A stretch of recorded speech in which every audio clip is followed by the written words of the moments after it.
పాకిస్తాన్ మీదనో, పాకిస్తాన్‌లోని తీవ్రవాదుల మీదనో ఏదో చర్య తీసుకుంటే మరేదో అయిపోతుందన్నటువంటి భయం మోడీకి లేదు.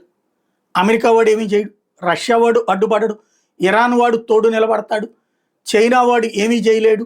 ప్రపంచంలోని ఏ దేశము పాకిస్తాన్ మీద మనం తీసుకునే చర్యని ఆపదు. అయితే గీతే ఆ తర్వాత అక్కడ గనక జనం చచ్చారు. ఇట్లాంటి పనికిమాలిన ఉపన్యాసాలు ఏదని చెప్తే ఓకే.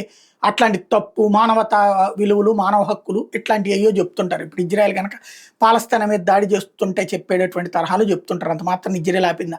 మనం కొట్టాలంటే పెద్ద ప్రాబ్లం ఏం కాదు. కాకపోతే మన దరిద్రం ఏంటంటే భారతదేశంలో ఉన్నటువంటి అంతర్గత శత్రువుల నుండినే పరీక్ష.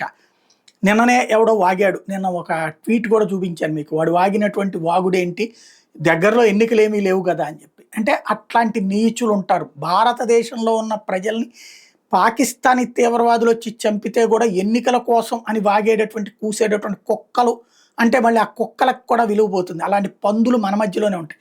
వాళ్ళు సృష్టించేటటువంటి నేరేటివ్ థింకింగ్ పాకిస్తాన్ కంటే దారుణం. వాళ్ళు సృష్టించేటటువంటి కొత్త భావజాలం అనేటువంటి తీవ్రవాదుల కంటే దారుణం. సామాన్య ప్రజల్ని కూడా మాయ చేసే మభ్యపెట్టేటటువంటి వ్యవస్థ. అలాగే ఇక్కడ ఉన్నటువంటి ముస్లింలను రెచ్చగొట్టేటటువంటి వ్యవస్థ. తీవ్రవాదం పట్ల ముస్లింలు ద్వేషం పెరిగే టైంలో వీళ్ళు వాగే వాగుడుతో వాళ్ళని మళ్ళీ తీసుకొచ్చి తీవ్రవాదంలో తప్పు లేదనేటటువంటి ఫీలింగ్ని క్రియేట్ చేసేటటువంటి వ్యవస్థ. వీళ్లతోనే పరీక్ష. ఒకనాడు చైనాతో యుద్ధం వచ్చినప్పుడు భారతదేశానికి వ్యతిరేకంగా ఇక్కడ ఉద్యమాలు చేసినటువంటి దరిద్రులు ఉన్నటువంటి దేశం మంది. కాబట్టి అంతర్గత శత్రువులే అతిపెద్ద నష్టం, కష్టం భారతదేశానికి. అదే మోడీకి పరీక్ష.